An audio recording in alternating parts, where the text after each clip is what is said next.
Bonsoir, merci d'être venus si nombreux. Là, ce n'est pas une formule de politesse.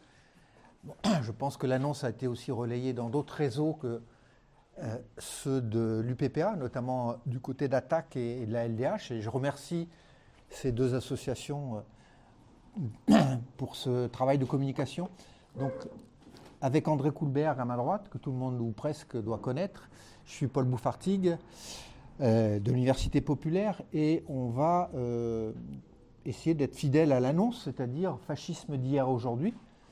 Une fois qu'on a dit ça, la grande question c'est est-ce que c'est la même chose, est-ce que c'est différent? Et pour répondre à cette question, il faut bien sûr faire un effort de définition, de conceptualisation, ce à quoi André va se livrer dans la première partie de cette conférence à deux voix. Et me concernant, je vais discuter de ce qui se passe aujourd'hui, non pas dans tous les pays du monde, parce que évidemment le temps nous manquerait, mais surtout aux États-Unis, puisque le grand historien américain, nord-américain, états-unien Robert Paxton, que certains d'entre vous connaissent peut-être, puisqu'il a publié en 72 ou 73, je crois, un grand livre sur la France de Vichy. Ça, c'est un autre livre de Paxton. Ce livre qui a été, un coup de tonnerre dans la tradition historiographique française sur le vichisme, puisqu'il montrait que, pour la première fois, en s'appuyant sur les archives allemandes, que le régime de Vichy avait non seulement accompagné, mais anticipé et devancé les demandes d'Hitler, notamment concernant la déportation des Juifs. Donc Robert Paxton, qui est encore vivant, c'est un vieux monsieur, il est né en 1932, je crois, donc vous voyez, il a 94 ans, il est très préoccupé par ce qui se passe dans son propre pays. Et en 2017, il disait, Trump, c'est très préoccupant, c'est une attaque contre la démocratie, c'est une plutocratie, mais ce n'est pas le fascisme. Et après 4 ans, au moment de la tentative de coup d'État de Trump, l'assaut contre le Capitole, il déclarait qu'on pouvait dire que le trumpisme était un fascisme. Donc c'est très intéressant de voir comment un spécialiste historien, donc les historiens ils sont en général très près des faits historiques, ce ne sont pas des grands théoriciens, ce ne sont pas des philosophes forcément, comment il décrit en fait l'évolution. Et je pense qu'André va insister sur le caractère évolutif du phénomène.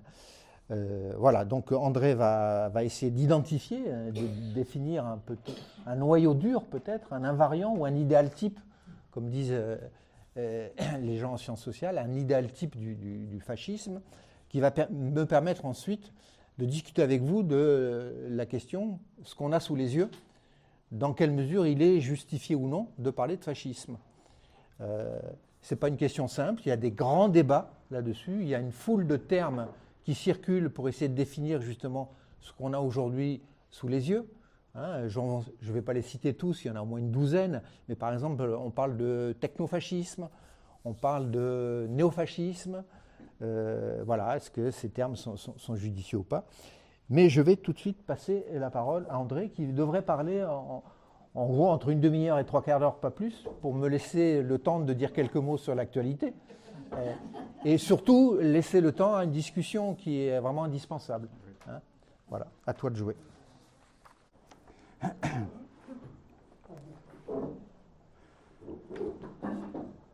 Donc, ce que je vous propose, c'est d'essayer de comprendre un peu ce qu'on met derrière le mot fascisme et aussi de revenir sur cette fameuse comparaison.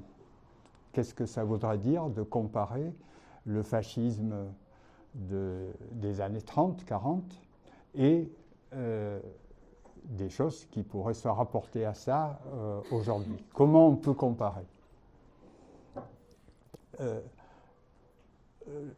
On peut commencer par le mot lui-même, ou plutôt les usages de ce mot. Le mot lui-même, il est assez simple, ça signifie l'unité dans un faisceau. À l'époque, en Italie, c'était utilisé aussi par la gauche. Ce n'est pas un mot qui, en lui-même, nous dit ce qu'est le fascisme. Mais vous le savez, au départ, le fascisme, c'est le courant politique mussolinien.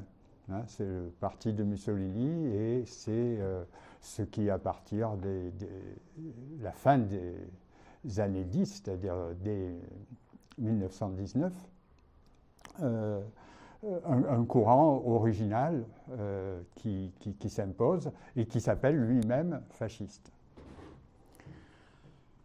Mais ce qui va se passer, c'est que, surtout à partir des années 30, il va y avoir des tas de gens qui vont remarquer que ce n'est pas qu'en Italie qu'il y a des courants politiques de ce type qui se développent, mais aussi un peu partout.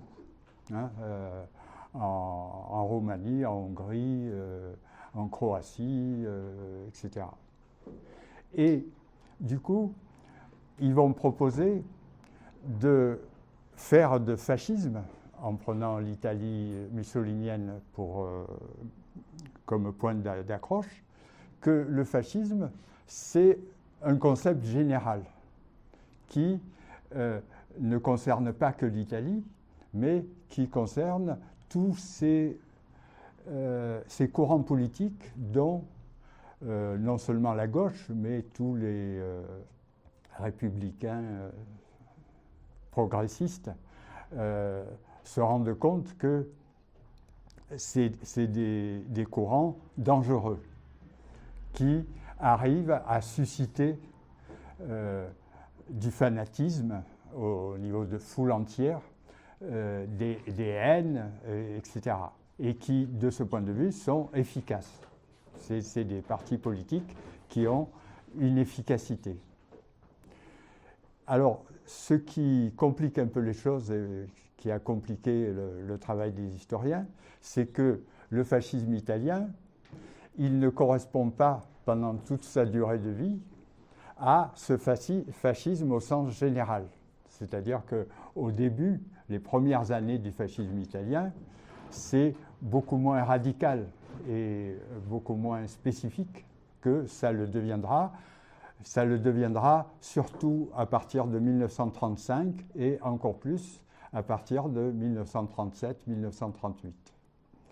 Mais du coup, pour les historiens, il y a ce débat des fois, alors le fascisme, Mussolini, il n'était pas raciste par exemple au départ, est-ce que le racisme ça fait partie du fascisme, etc. Ce qu'on peut dire, c'est que c'est comme si c'était un courant politique qui s'était petit à petit construit et construit internationalement. C'est-à-dire que par exemple, les nazis vont s'inspirer du fascisme italien au départ, mais le fascisme italien va beaucoup s'inspirer du nazisme aussi après, etc. Deuxième difficulté, si on veut comparer avec ce qui se passe aujourd'hui, c'est que dans notre imaginaire, quand on pense fascisme, on pense à Mussolini, effectivement dans les années 30, et plutôt à la fin des années 30. On pense à Hitler quand il a les pleins pouvoirs. Et évidemment, nos sociétés ne ressemblent pas à ça. Mais Paxton, l'historien dont vous a parlé Paul, il est revenu sur cette question en disant on commet une erreur quand on voit le fascisme comme un État qui serait la société hitlérienne à partir de 1933-1934, la société italienne à partir des années 1937-1938. En fait, le fascisme, toujours, c'est un processus. Ce n'est pas un État qui serait un État éternel, etc. C'est un processus. C'est-à-dire qu'il y a plusieurs étapes par lesquelles ça passe, des étapes qui se ressemblent beaucoup d'un pays à l'autre, et qui nous amène à comparer ce qui est comparable. C'est-à-dire qu'on ne va pas comparer une étape qui est au début du processus et une étape qui est tout à fait à l'apogée du processus. Par exemple, imaginons, si nous parlions du Rassemblement national, s'il voulait, par exemple, un parti, faire qu'il n'y ait qu'un parti unique en France, il ne pourrait pas. Il n'a pas le pouvoir, hein, etc. C'est-à-dire qu'on ne peut comparer dans un processus que des étapes qui correspondent les unes aux autres. Et si vous lisez le livre de Paxton, que je vous conseille beaucoup, Le fascisme en action, qui est de mon point de vue un des meilleurs livres sur la question, vous verrez que ces premières étapes, c'est ce qu'on s'est mis à appeler petit à petit l'extrême droite. L'extrême droite, c'est quelque chose qui, de façon embryonnaire, potentielle, c'est ce que montre Paxton, va vers un régime qui, lui, quand il sera au pouvoir et en plein pouvoir, deviendra le fascisme. Mais ça, je vous le dis pour le moment en argument d'autorité, on va le voir plus précisément. Deuxième obstacle, si on veut comparer les fascismes d'hier et les fascismes d'aujourd'hui, c'est que les fascismes des années 30 se présentent dans un environnement qui est vraiment très très particulier. C'est la sortie de la guerre de 14. Et tous les leaders fascistes sont des gens qui ont combattu pendant la guerre de 14, qui se sont formés pendant la guerre de 14 et pour qui les références viennent en grande partie de la guerre de 14. Du coup, ils n'ont pas du tout la même optique que nous. Et c'est le grand historien Georges Moss qui a expliqué ce qui se passait. Ce qu'il a expliqué, c'est que la violence qu'il y a eu pendant la guerre, elle ne s'arrête pas le jour où la guerre finit. Elle continue à remplir les mentalités, à servir de réflexe et à banaliser la violence. Et lui, il explique que c'est quelque chose qui a joué un rôle très important dans l'avènement du nazisme. Mais ce que ça veut dire, c'est que tous nos acteurs des années 30, et spécialement les leaders d'extrême droite, eh bien, ils sont imprégnés de violence et ils ne sont pas les seuls. C'est toute la société. Quand il y a des batailles de rue, il y a des morts, très souvent. Quand les gens s'expriment, ils parlent de tuer, d'anéantir, etc. Et la conception des gens comme Mussolini et Hitler, etc., leur conception politique, elle est très militarisée. C'est-à-dire qu'ils se voient comme dans un champ de bataille. Et donc ça fait une différence très importante avec l'atmosphère dans laquelle nous sommes. Peut-être que Trump, petit à petit, va nous remettre dans l'atmosphère des années 30, mais enfin, on n'y est pas encore. Et du coup, ça ne ressemble pas.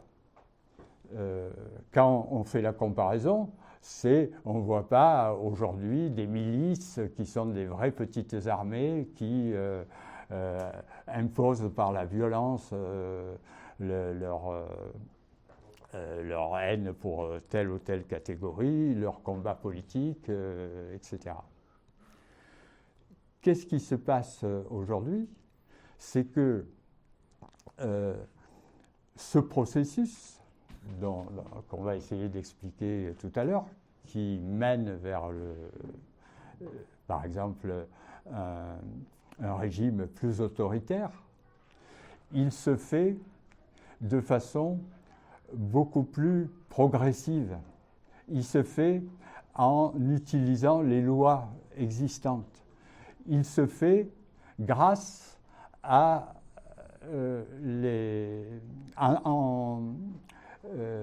gagnant des élections. Hein, ce n'est pas un coup de force, mais c'est en gagnant des élections. Et puis, quand on les a gagnées, regardez Giorgia Meloni de ce point de vue. Elle va faire une réforme d'un côté, elle va supprimer une institution de l'autre, mais pas d'un coup quelque chose qui sera un coup de force, mais au contraire quelque chose qui se présente comme banal, normalisé, etc. Mais ce qu'on va voir, c'est que sous une forme différente, ce qui est visé, c'est-à-dire par exemple un régime autoritaire, c'est bien la même chose. Ce n'est pas parce que les moyens par lesquels les moyens qu'on utilise sont différents que on ne vise pas la même chose.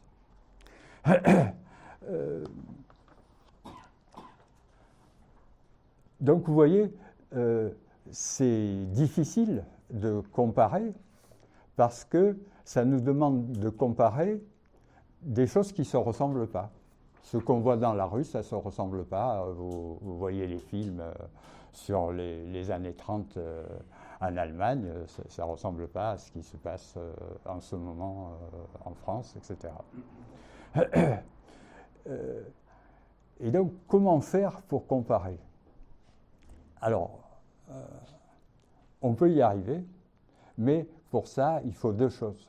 Une, c'est de revenir à des descriptions précises, ne pas se contenter de concepts généraux. Moi, j'ai lu beaucoup de livres sur le fascisme et on nous dit, là, il y a le nationalisme, là, il y a une conception identitaire, là, mais quel nationalisme?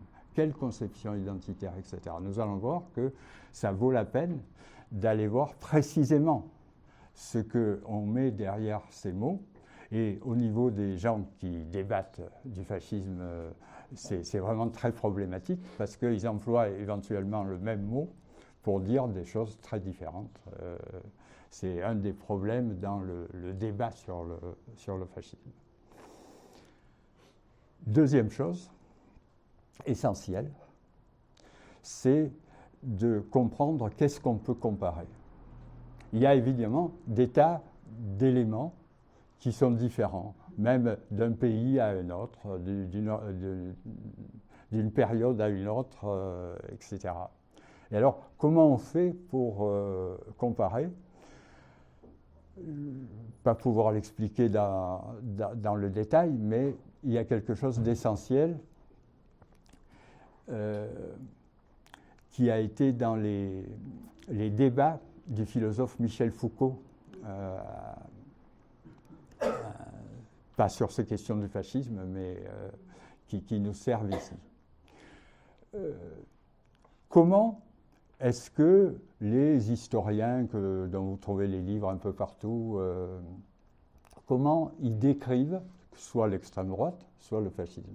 Ils le décrivent en prenant des éléments qui mettent les uns après les autres, hein, comme un fil sur lequel on met...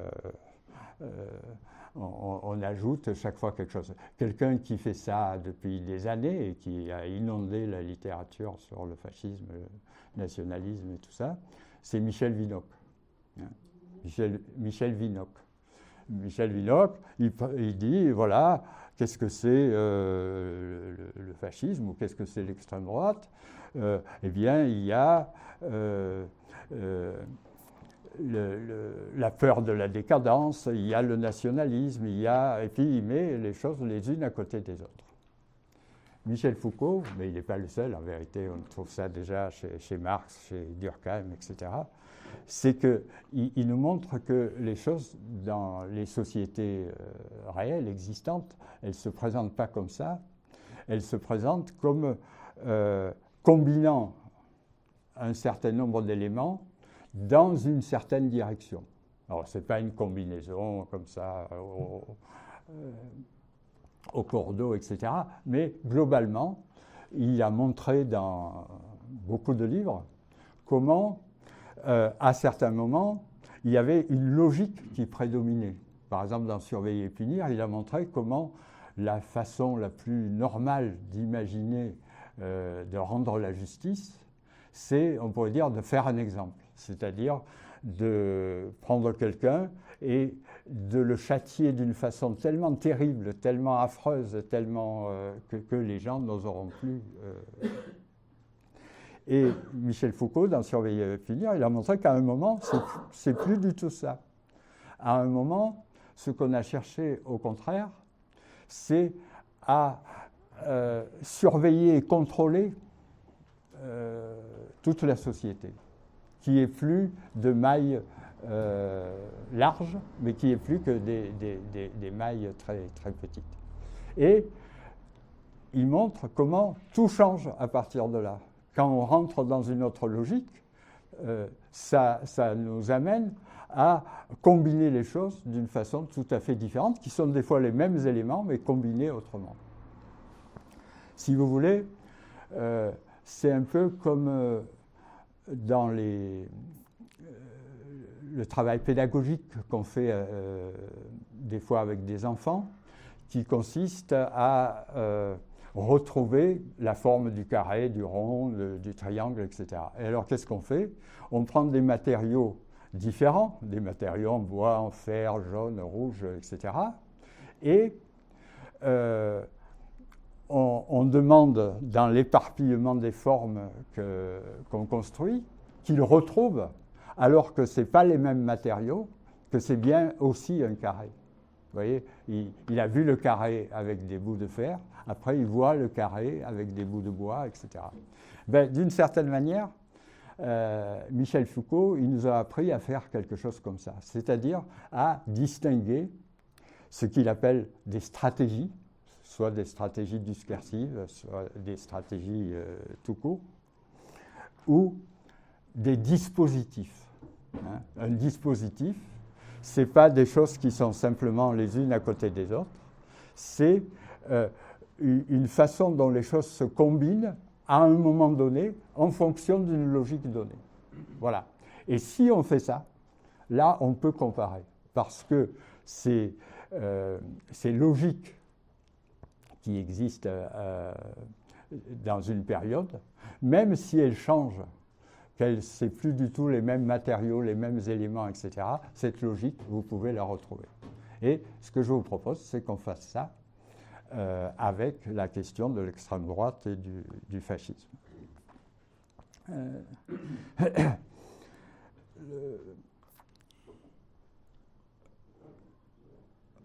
On va dire, pour simplifier les choses, que le fascisme s'inscrit dans quelque chose qui prend beaucoup de place dans les années 20, les années 30, qui est la volonté de construire un type de pouvoir qui se libère de toutes les limites démocratiques, les droits des gens, les corps intermédiaires, etc.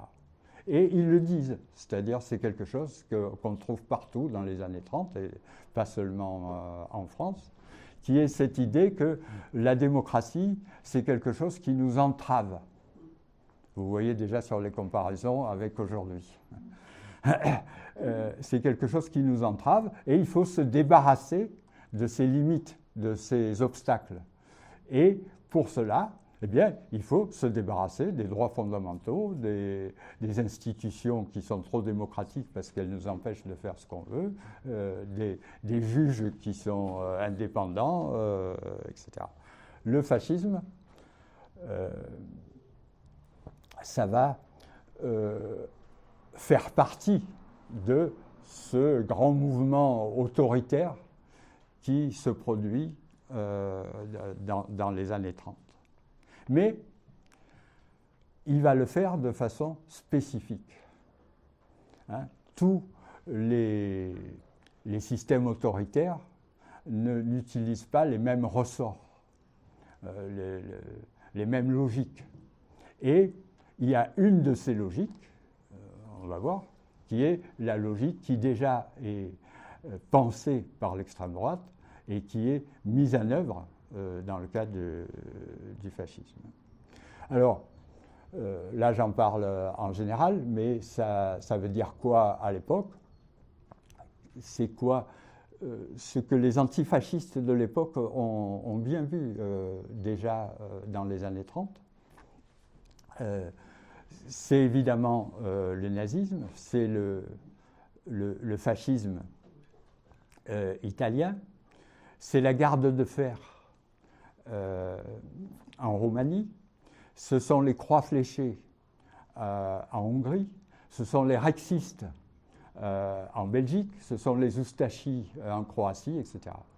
Eh bien, tous, ils ont un certain nombre de points communs, mais que d'habitude on voit plus ou moins confusément, et il faut essayer de voir quelles sont les logiques communes. Toujours, il y aura cette volonté de se débarrasser des limites vis-à-vis d'un pouvoir démocratique, mais pas de la même manière. Et sur tous ces exemples, les noms que je vous ai donnés, eux, ils le font d'une façon convergente. Alors, quel est ce fameux dispositif? Pour vous le faire toucher du doigt, j'utilise, certains d'entre vous peut-être l'ont déjà entendu, j'utilise le livre qui a construit, de mon point de vue, l'extrême droite en France. C'est lui qui a fait la première synthèse, qui après sera reprise un peu partout, qui est La France juive de Drummond en 1886. Il y a des tas d'éléments de cette France juive qui existaient déjà avant. Mais il est le premier à en avoir fait un ensemble cohérent et qui vise la même chose que la garde de fer, etc. En vérité, il l'a fait avec les Allemands, l'extrême droite allemande qui s'est constituée aussi dans les années 1880.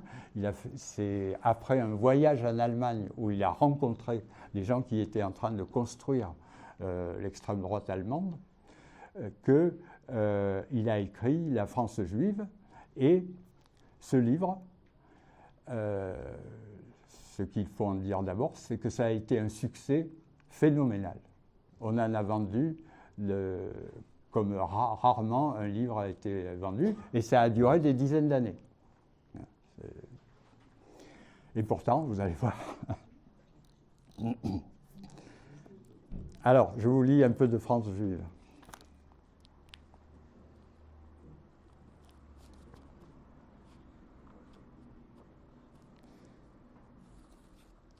Par leur qualité comme par leurs défauts, les deux races, aryenne et sémite, sont condamnées à se heurter.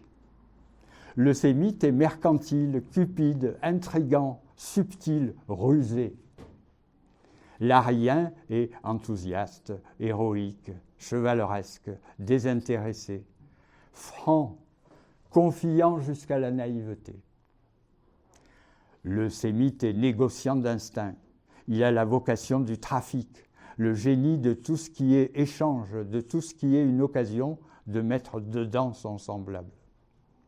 L'aryen est agriculteur, poète, moine et surtout soldat. La guerre est son véritable élément. Il va joyeusement du péril, joyeusement au devant du péril, il brave la mort. Et je vous lis encore un petit bout.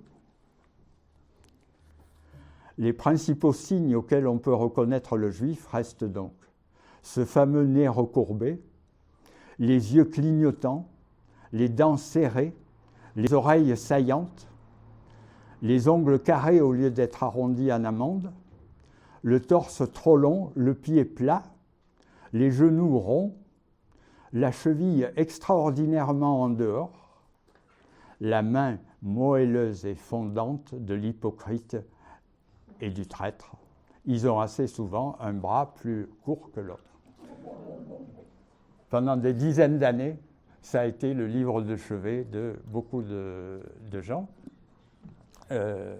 Effectivement, aujourd'hui, on ne peut pas le lire sans que les gens rigolent. C'est triste en même temps, mais on ne peut pas ne pas rigoler. Mais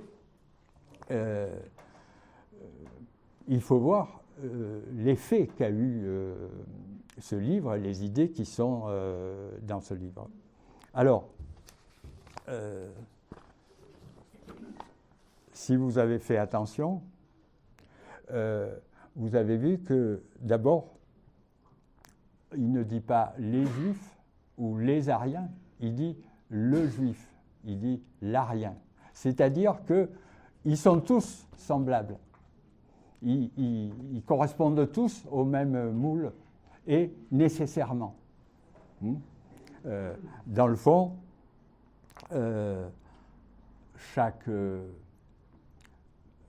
d'abord, disons, il n'y a que des communautés, il n'y a pas d'individus. Tous les individus ils sont la réplique de leur identité raciale, alors dans ce cas-là, ou ethnique, comme vous voulez. Et il n'y a pas d'humanité. Il n'y a que des groupes souvent opposés les uns aux autres et qui sont dans une espèce de bataille, on verra, darwinienne.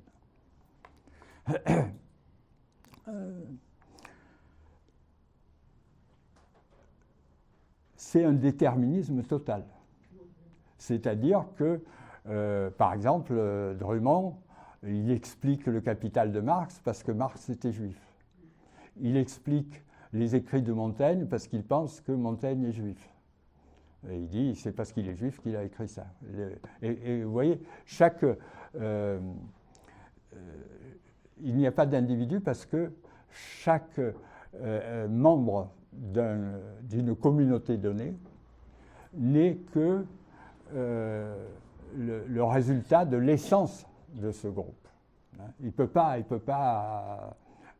être ailleurs. Donc, premier point qu'on va retrouver dans notre dispositif chaque fois, la fatalité qu'on l'appelle raciale, ethnique, ou tout ce qu'on voudra.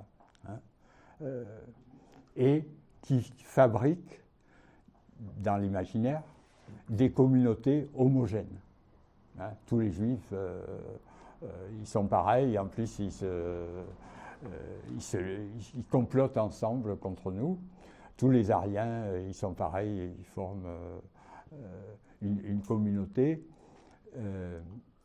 où il n'y a pas de différence, véritablement, où il ne peut pas y avoir de différence. Deuxième point, cette identité ethnique, raciale, collective, elle est immuable, elle est éternelle. Il n'y a pas d'histoire. Il n'y a pas une histoire qui peut changer ce que nous sommes. Il n'y a pas de sociologie.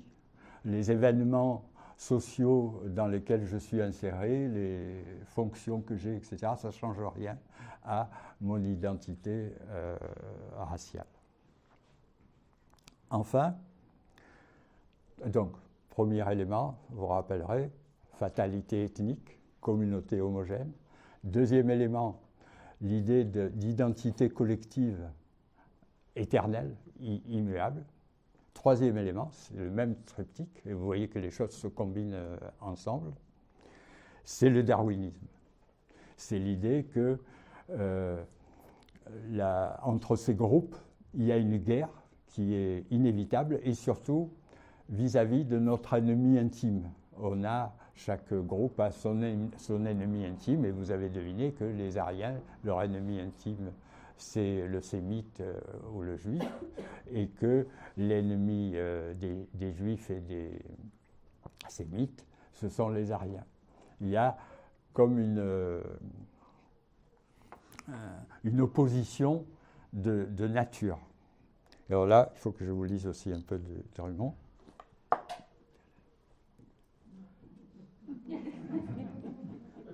45 minutes déjà.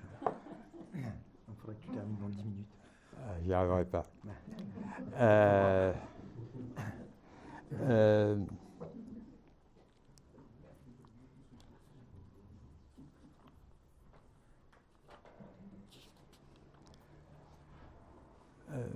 Non.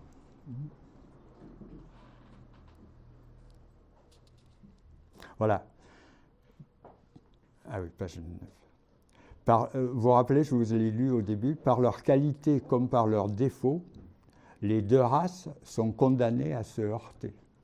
C'est-à-dire qu'elles sont faites de telle façon que nécessairement, il y en a une qui doit prévaloir, voire éliminer l'autre. Hein? Il n'y a pas de tolérance possible. Il n'y a pas l'idée qu'il puisse y avoir une cohabitation pacifique.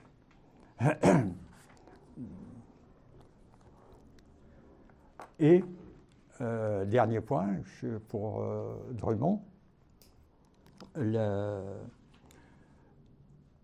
ce triptyque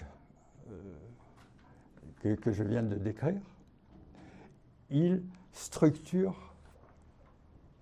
tout ce qu'il dit sur tout. C'est-à-dire que dans tous les domaines, ça s'explique par la bataille entre les Aryens et les Sémites, par le fait qu'il y a des communautés homogènes, par le fait qu'on vient empoisonner le sain organisme arien, etc. C'est-à-dire que ce n'est pas quelque chose qui est dans un côté de la doctrine, c'est la doctrine. Tout est organisé en fonction de ce que je viens de vous raconter. Je passe au nazisme. Pour l'option autoritaire, vous savez que le 23 mars 1933, l'Assemblée des députés allemands a voté les pleins pouvoirs à Hitler. Hein. De toute façon, vous savez tous que le nazisme, c'était un régime autoritaire. Pour la fatalité ethnique, je vous lis, je vous ai amené Mein Kampf. On dit que nous avons des références surtout de gauche, mais vous voyez...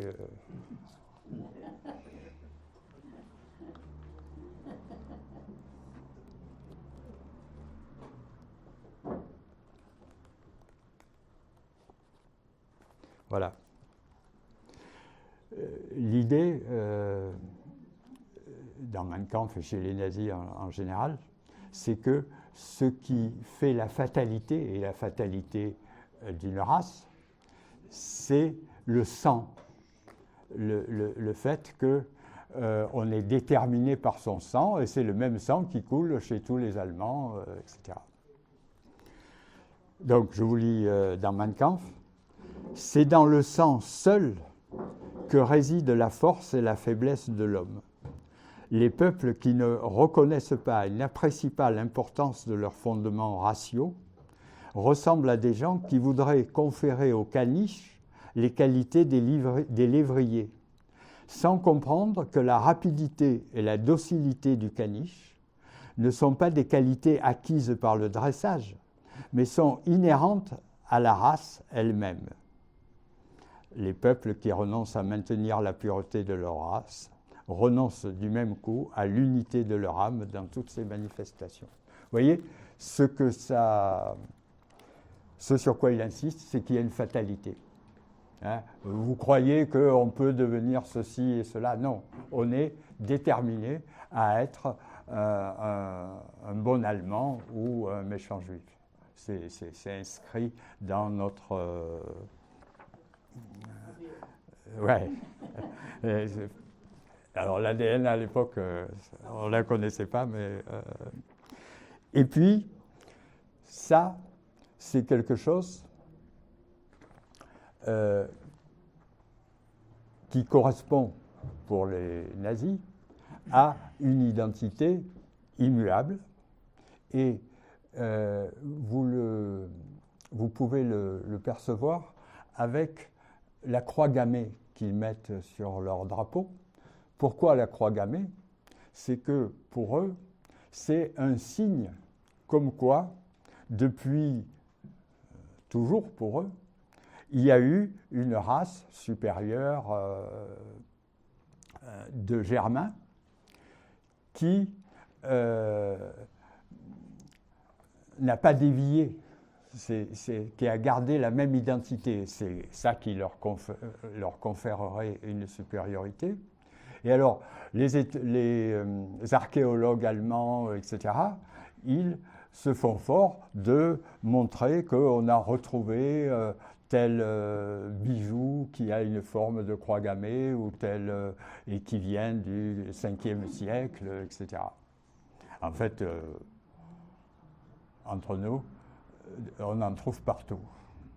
C'est-à-dire que ce n'est pas du tout une spécificité germanique. Mais enfin, c'était pour eux une façon d'imaginer une identité immuable.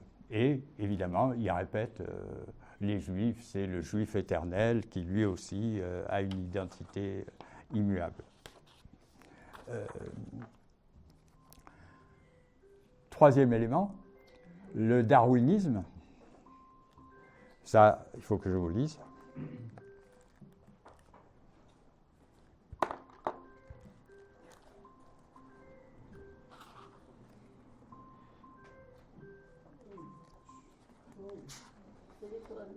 Oui.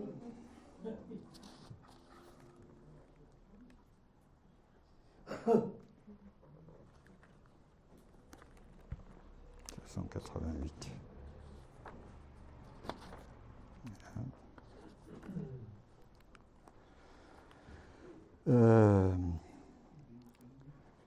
Pour conserver une civilisation déterminée, il faut conserver l'homme qui l'a créé. Mais cette conservation est liée à la loi d'airain, de la nécessité du droit à la victoire du meilleur et du plus fort. Celui qui refuse à lutter dans ce monde où la loi est une lutte incessante ne mérite pas de vivre. Cela peut paraître dur, mais c'est ainsi. Vous vous rappelez ceux qui étaient là quand on a parlé du darwinisme social? Ben là, c'est du darwinisme racial. C'est-à-dire que c'est une idée des sociétés, de l'évolution du monde, dans lequel les plus forts triomphent des plus faibles, et c'est grâce à ça que l'humanité évolue et est tout le temps meilleure. Voilà, il me reste 5 minutes pour montrer que tout ça, on le retrouve dans les doctrines du Rassemblement national. Pour ce qui est de la partie autoritaire, alors, je ne sais pas si tout le monde l'a lu, il y a eu mon petit texte qui a dû circuler avec la lettre qui annonçait la réunion d'aujourd'hui. Et il y a un texte que je vous recommande de Pierre-Yves Bocquet qui s'appelle « La Révolution nationale en 100 jours et comment l'éviter », qui vaut moins de 4 € et qu'il faut absolument que tout le monde ait lu avant les élections de l'année prochaine. C'est très très bien, ça explique parfaitement le processus par lequel le Rassemblement national propose de changer la Constitution et en proposant de la changer, il propose de changer 18 des principes, de nos principes constitutionnels qui sont les plus importants, ceux qui nous consacrent comme une démocratie. Je dis 2 mots sur un des principaux qui est l'égalité devant la loi. Bon, ils veulent remettre en cause l'égalité devant la loi et ça veut dire qu'ils proposent qu'il y ait des catégories de gens, alors, les immigrés évidemment, qui n'aient pas les mêmes droits vis-à-vis de la loi, et donc qui pourront être discriminés au travail, à l'embauche, pour trouver un logement, pour les prestations sociales. Ils ne pourront pas adhérer à un syndicat, ils ne pourront pas probablement adhérer à une association, etc. C'est-à-dire, ça crée des sous-hommes, des gens qui n'auront pas à peu près tout ce qu'il faut pour vivre, hein, le travail, le logement, etc. Ça, c'est pas juste une illumination. Ils ont fait des propositions pour changer la Constitution en proposant tous les changements dont je vous ai parlé. Et puis, on pourrait parler de... il propose de censurer, donc de remettre en cause la possibilité de diffuser ce qu'il nomme idéologie. Quand on a affaire à une idéologie, on a le droit de supprimer, d'empêcher une émission de télévision, un journal, un livre dans une maison d'édition, etc. Alors évidemment, il donne un exemple qui fait peur aux gens, qui est l'islamisme. Mais derrière cet exemple, en fait, il y a cette idée que ce que eux nommeront idéologie, parce que du point de vue du droit, idéologie, ça n'a aucun sens, ça n'existe pas. Ce qu'ils nommeront, eux, idéologie, ça leur donnera la possibilité de fermer à peu près tout ce qui est droit d'expression collectif dans notre société. Et je vous dis un troisième, c'est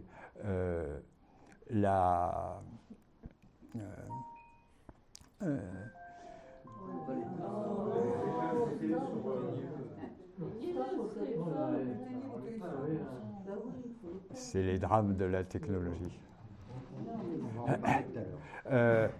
Et puis, troisième point, sur l'option autoritaire, c'est la surveillance de tout ce qui concerne l'enseignement, avec l'idée qu'ils vont même créer ils vont se débrouiller pour que tous les enseignants soient neutres. Ça veut dire quoi? C'est leur neutralité à eux, évidemment, puisqu'ils disent qu'on est... oui, c'est ça, que l'enseignement aujourd'hui, c'est... Donc, vous voyez, rien que ça nous montre le côté autoritaire, et ils s'apprêtent à le faire. Et là, vous voyez que ce qu'ils s'apprêtent à faire, c'est beaucoup plus brutal que Giorgia Meloni. Enfin, je dis 3 mots sur le triptyque, quand même, pour montrer qu'il existait. C'est que, en France, s'est développé, avec l'Action française, un racisme qui n'était pas un racisme de race, biologique, mais un racisme, entre guillemets, culturel, parce que c'est une fausse culture. Maurras, il dit le racisme de peau, ça c'est les Allemands. Nous, ce qu'on constate, c'est que les Juifs, ben, ils sont toujours pareils depuis toujours. Et il ne le dit pas au nom d'une race, mais ça revient au même. C'est-à-dire que là aussi, il y a une fatalité qui est une fatalité ethnique. Alors, ce n'est plus une fatalité raciale, mais c'est une fatalité ethnique. Et vous le voyez dans, par exemple, ce qu'ils disent sur la sécurité. La sécurité, dans le fond, l'insécurité, il l'explique, non pas pour des raisons sociologiques, etc., je ne sais pas, la pauvreté, la façon dont vivent les gens, etc., il l'explique par l'immigration. Il y a des gens qui sont immigrés et qui ont une tendance qui a l'air naturelle à commettre plus de délits, etc. Et les gens dont ils parlent, c'est souvent des gens qui sont là depuis 4 ou 5 générations. Qu'est-ce que ça veut dire? Ça veut dire qu'il y a une fatalité qui fait qu'ils ne pourront jamais être autre chose que les méchants immigrés qu'ils étaient en arrivant. Vous voyez, c'est l'idée d'une fatalité ethnique. Ils ne peuvent pas être autre chose. Et du coup, comme ils sont délinquants, etc., ben, ils le seront toujours. Et donc, ils sont inassimilables. Et c'est ça que le slogan français de papier signifie, c'est « vous ne pourrez jamais être français ». Vous n'êtes des Français que de papier, parce que, alors, ils ne diront pas par nature biologique et raciale, mais ça revient au même, par culture, eh bien, ils sont déterminés pour toute l'éternité à développer ces méchants, ces modes de vie qui sont contraires au mode de vie français.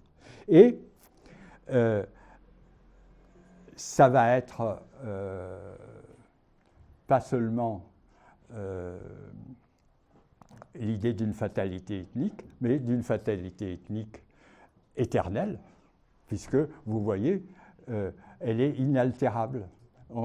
Ça ne sert à rien de vouloir la changer, la sociologie, l'histoire, etc., ça n'apporte rien. Ils sont, de fait, ils ont ces mauvaises qualités.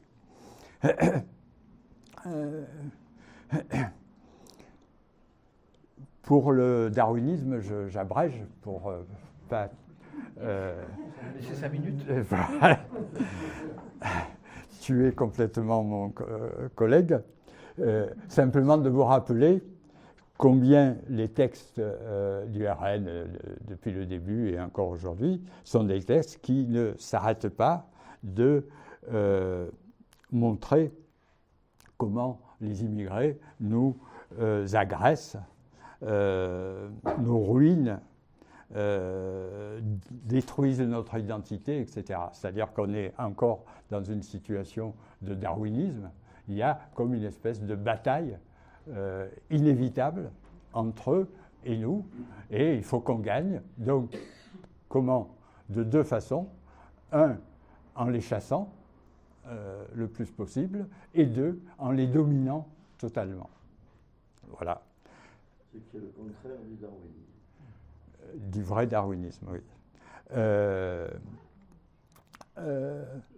Donc, vous voyez, le Rassemblement national, même si j'ai fait très vite, c'est un parti d'extrême droite tout à fait classique, comme l'ont été des tas d'autres. Et rappelez-vous, les gens des années 30, ils disaient, ces gens qui développent ce genre d'idées, cette vision du monde, etc., qui sont capables de susciter des haines massives, des fanatismes, ils sont dangereux. Alors à l'époque, les nazis n'étaient pas au pouvoir, les fascistes n'étaient pas encore les fascistes des années 37-38, mais déjà, il disait, faites attention, regardez comment ils sont maintenant, et c'est quelque chose qui nous conduit vers ce qu'on appellera le fascisme au sens général. Et il ne faut pas être naïf. Voilà, j'arrête là-dessus.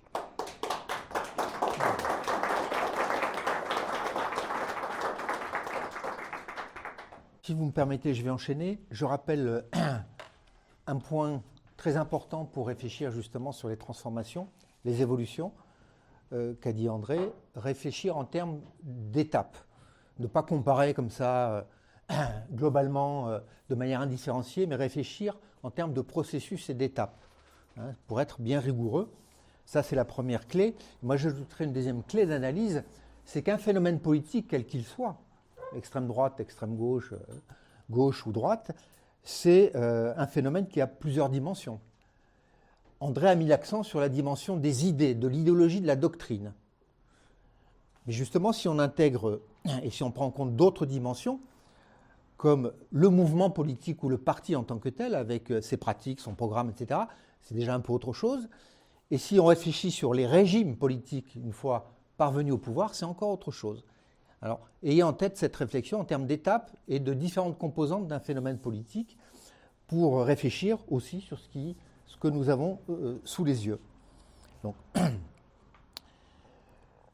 la question, donc, les extrêmes droites d'aujourd'hui, dont on parle beaucoup, parce qu'elles ont le vent en poupe partout dans le monde, pratiquement partout dans le monde. Il y a eu un petit recul réjouissant en Hongrie récemment, dont on pourrait parler. Moi, je suis peu documenté sur la Hongrie, mais ça me réjouit et ça mérite d'y travailler.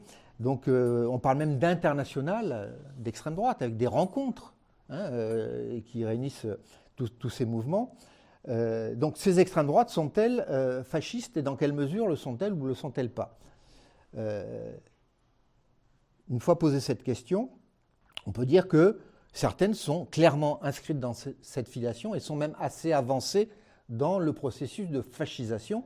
Et j'ai en tête le régime de M. Trump, dont je vais surtout parler, dont Paxton, je rappelais dans l'introduction, a dit oui, aujourd'hui on a affaire à un phénomène fasciste. Et pas n'importe où, dans la première puissance mondiale, que je sache. Et avec des effets qu'on a sous les yeux, notamment. André n'a pas pu parler de tout, il a quand même parlé un petit peu du rapport à la guerre, à la violence guerrière. Si, on a aussi ça sous les yeux aujourd'hui, avec ce qui se passe au Proche-Orient. Et pour dramatiser un peu plus notre discussion, le fascisme historique de l'entre-deux-guerres s'est terminé par une guerre mondiale. Il y en avait une juste avant, il y a une juste après. Où allons-nous aujourd'hui avec la montée des extrêmes droites dans le monde ? Et ces tendances guerrières avec la montée des dépenses militaires. Et on a souvent tendance à dire, quand on dépense pour les armées, c'est pour s'en servir. Donc vigilance, vigilance, vigilance. Vous avez tout en tête aussi le salut nazi d'Elon Musk, qui n'est pas un personnage secondaire dans le régime économique et politique américain. Donc voilà, pour placer les choses. Reste que, comme déjà l'a dit un petit peu André, les différences entre les deux périodes historiques sautent aux yeux, en particulier par le fait qu'aujourd'hui, c'est plutôt au travers de victoires électorales, même relatives, que les régimes fascistes s'installent. On n'a pas exactement les mêmes phénomènes de violence, de terreur de masse, de milices, de mouvements paramilitaires qui parcourent les rues, etc. André l'a dit. La manière dont leurs idées, entre guillemets, difficile de parler d'idées à travers, mais bon, des idées, progressent, sont différentes aussi. Certes, on a toujours des médias, radio, télévision, qui colportent des idées extrême droite, mais surtout, on a un phénomène tout à fait nouveau historiquement, le rôle des réseaux sociaux.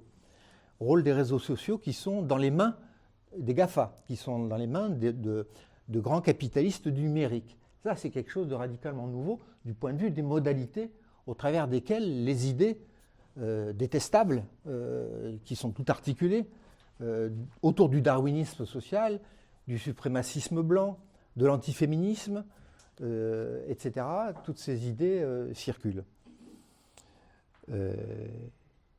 Alors, question, est-ce que ces différences sont surtout des différences de forme ou autre chose?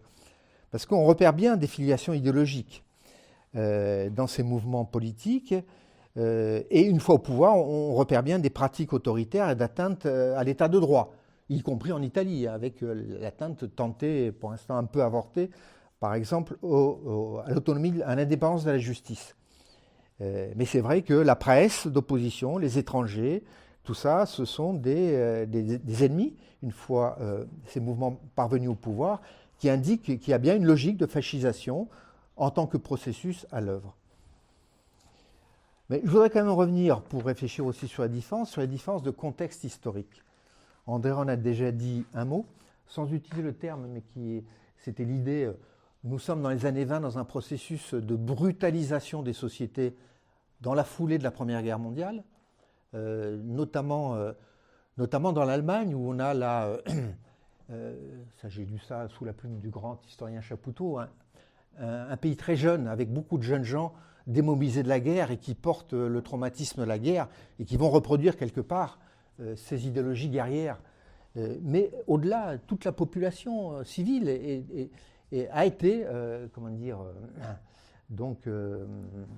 brutalisée par ce premier conflit mondial. Là, on est dans un contexte où, dans les sociétés européennes et même aux États-Unis, enfin des sociétés occidentales, on est au terme, en tous les cas, d'une période de 80 ans de paix. On n'est pas dans des sociétés brutalisées. Et il y a même des gens qui disent on s'est trop habitué au confort de la paix, il faut nous réarmer. Vous avez entendu ce discours. Oui. Voilà, donc ce n'est pas le même contexte historique du tout. Le contexte de l'époque aussi, c'était celui dans les années 30 en Europe, celui de la jeune Union soviétique qui n'était pas encore complètement discréditée, et donc le modèle d'une révolution possible de gauche qui influençait une partie des classes ouvrières et des gauches occidentales. C'est quelque chose de très différent. Nous n'avons plus, il n'y a plus ce qui apparaissait comme une alternative. Donc ça, à mon avis, ça nourrit une toile de fond sur laquelle l'intellectuel indien dont je vais parler un petit peu tout à l'heure réfléchit beaucoup, c'est-à-dire cette généralisation d'un ressentiment sur toute la planète qui se combine avec l'absence de débouchés à gauche, on va dire, l'absence d'alternative à gauche. Ça, c'est une donnée fondamentale. Ça ne veut pas dire que dans les années 30, le fascisme et le nazisme se sont installés pour casser un mouvement de gauche qui était en progression. Il était déjà en déclin, mais beaucoup d'auteurs antifascistes ont parlé de contre-révolution préventive. C'est-à-dire que ces mouvements étaient encore assez puissants, même battus en Italie, en Allemagne, vous le savez. Il y a eu dans la foulée de la Révolution russe et de la Première Guerre mondiale, il y a eu des mouvements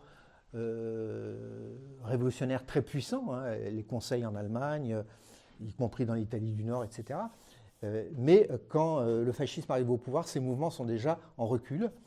Mais il y a une logique de contre-révolution conservatrice.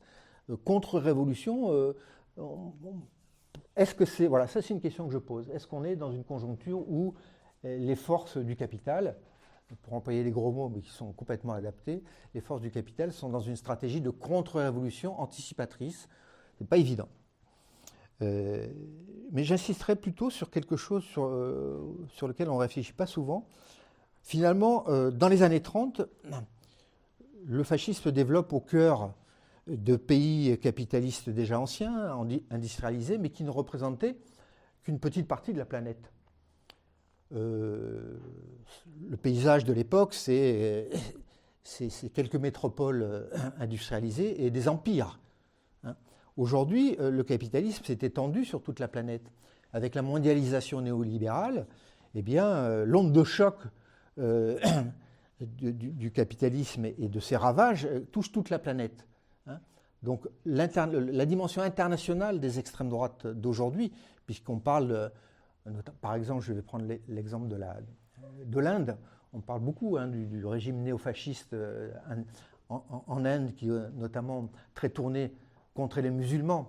Et l'ennemi musulman, d'ailleurs, c'est aussi une autre à la fois une constante, un ennemi, mais une différence par rapport aux années 30 où c'était beaucoup l'antisémitisme. Là, c'est beaucoup l'islamophobie qui mobilise les extrêmes droites mondiales.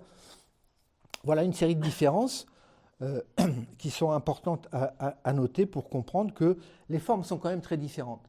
Et donc, difficulté pour nous d'apprendre à lire sous des formes très différentes la continuité du noyau idéologique sur lequel André a insisté. Par exemple, dans cette version papier de la revue AOC, donc Analyse Opinion Critique, qui est d'abord une plateforme numérique que je vous conseille vivement, elle n'est pas très chère, elle n'est pas chère du tout, et il y a vraiment des papiers de haute qualité. Et donc ils ont regroupé très vite, à l'été 2025, déjà 2 ou 3 années de publication sur le fascisme contemporain. Et il y a notamment un papier absolument lumineux de Jacques Rancière, le philosophe, qui explique comment la passion de l'inégalité mobilise l'électorat de M. Trump.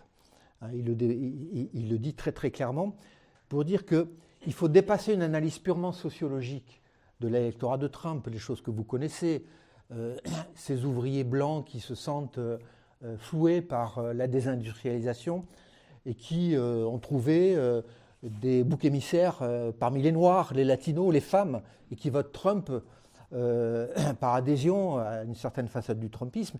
Il nous explique que plus fondamentalement, il y a la mobilisation des affects inégalitaires.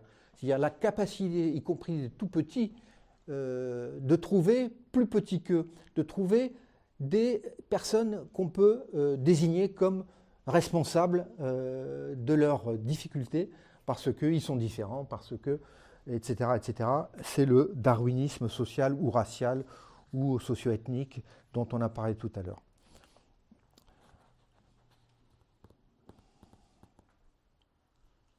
Il y aurait beaucoup de choses à dire aussi, par exemple, sur la haine de la science, qui est peut-être aussi un invariant très important entre les régimes fascistes historiques de l'entre-deux-guerres et ce qu'on voit aujourd'hui.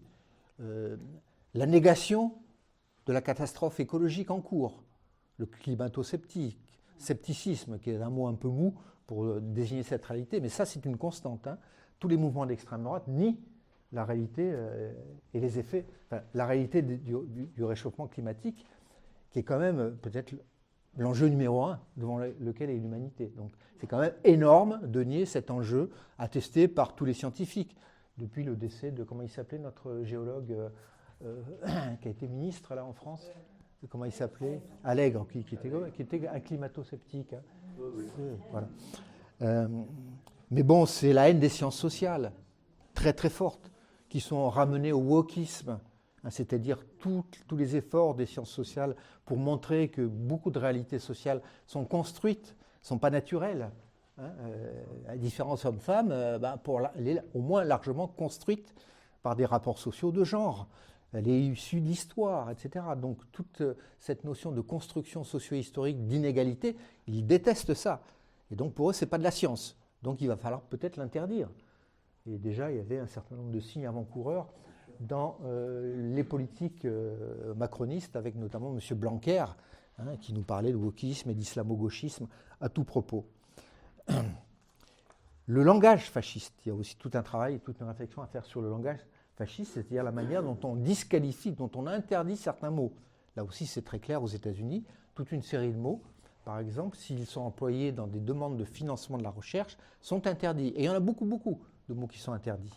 Et puis on renomme les choses. Le golfe du Mexique devient le golfe des Amériques, etc., etc.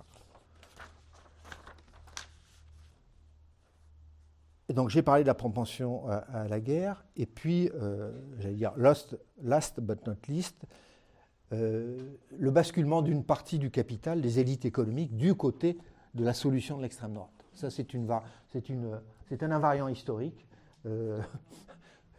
qui ne surprend pas les gens qui connaissent l'histoire et qui sont un peu politisés à gauche, on va dire, mais qui peuvent surprendre. C'est comment, aujourd'hui, on assiste en France à un rapprochement officiel maintenant entre l'extrême droite et le MEDEF. Voilà, donc au fond du fond, et avec le Trumpisme, c'est assez extraordinaire, la manière dont l'extrême droite traduit très directement et peut-être plus directement que jamais les intérêts d'une petite caste de fortunés, de milliardaires. Voilà. Donc je dirais un mot quand même sur les modalités de progression des idées, avec le rôle des plateformes numériques et des réseaux sociaux. Alors vous avez là un petit texte,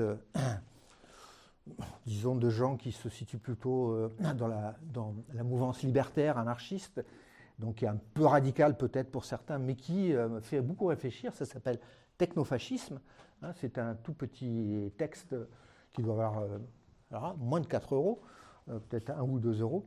Une proposition de quitter au plus vite tous les réseaux sociaux. Puisque leur proposition, c'est celle-là. Il faut abandonner et quitter les réseaux sociaux parce que les réseaux sociaux sont un instrument très direct de la fascisation des esprits. C'est la fantastique addiction collective aux technologies numériques qui donne aux extrémistes de l'industrie un pouvoir extraordinaire et la capacité de mettre leurs idées en œuvre. Entre guillemets, les tyrans ne sont grands que parce que nous sommes à genoux, aurait écrit Étienne de la Boétie. À l'heure du technofascisme, c'est comme ça qu'ils appellent ce phénomène, la maxime de notre servitude volontaire peut se décliner ainsi. Ils ne sont si puissants que parce que nous sommes rivés à nos écrans. Donc là, il y a une alerte sur le rôle que joue l'addiction aux écrans dans la propagation. Vous savez comment ça marche, vous faites un like et puis il y a des algorithmes qui font que, c'est très bien expliqué dans ce petit texte, des algorithmes qui font qu'en fait c'est les idées les plus nauséabondes qui circulent le plus vite et le plus massivement. Hein, et par rapport à ça, on est un peu démunis. Hein, et je pense que là, notre ami, il est le copain du PPA, et qui est contre radicalement les réseaux sociaux, c'est Jean-Michel. Jean-Michel, tu es là ? Oui, tu es là. Oui. J'ai pensé à toi en lisant ce livre parce qu'il est vraiment peut-être encore plus radical que toi dans son analyse et dans ses propositions. Alors, 2 mots pour terminer sur la question du libertarianisme. Vous avez peut-être déjà entendu ce mot. Le libertarianisme, ce n'est pas le libéralisme. Il y a l'économiste de Mediapart qui explique ça très clairement dans un papier qu'il a déjà publié il y a plusieurs mois. Il dit que finalement, le libéralisme ou le néolibéralisme, qui est cette doctrine économique qui a accompagné les politiques qu'on a connues depuis 1980, en gros, avec Thatcher et Reagan. Donc ce néolibéralisme, c'est un mélange instable de 3 courants d'idées. Le keynésianisme, des restes de keynésianisme, c'est-à-dire le rôle de l'État pour soutenir le développement économique, en gros. Le libéralisme classique, c'est-à-dire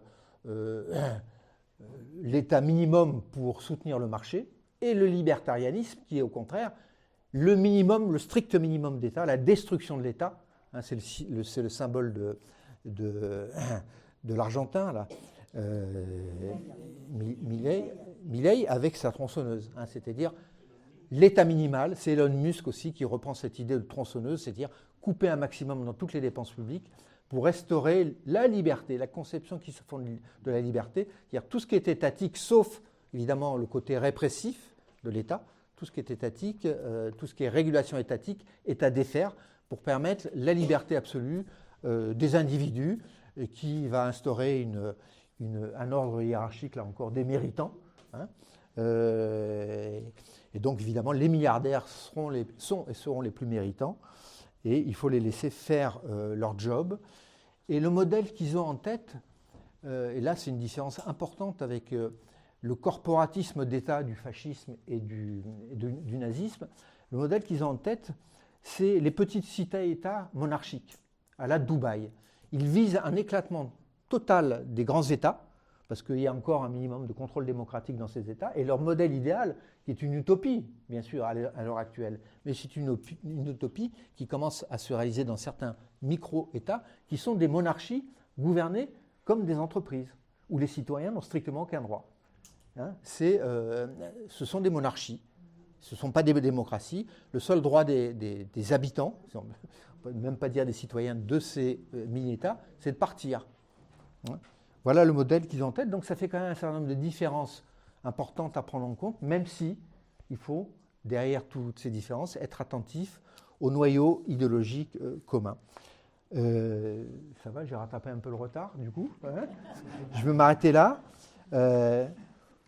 Une conclusion très classique, hein, vous n'allez pas être surpris, mais bien identifier, comprendre, débattre sur ce phénomène des extrêmes droites contemporaines avec l'arrière-plan historique et de ses causes, ça fait évidemment partie de l'action hein, pour combattre ce qui était déjà difficile à combattre dans les années 30, mais ce qui est peut-être encore plus difficile à combattre aujourd'hui.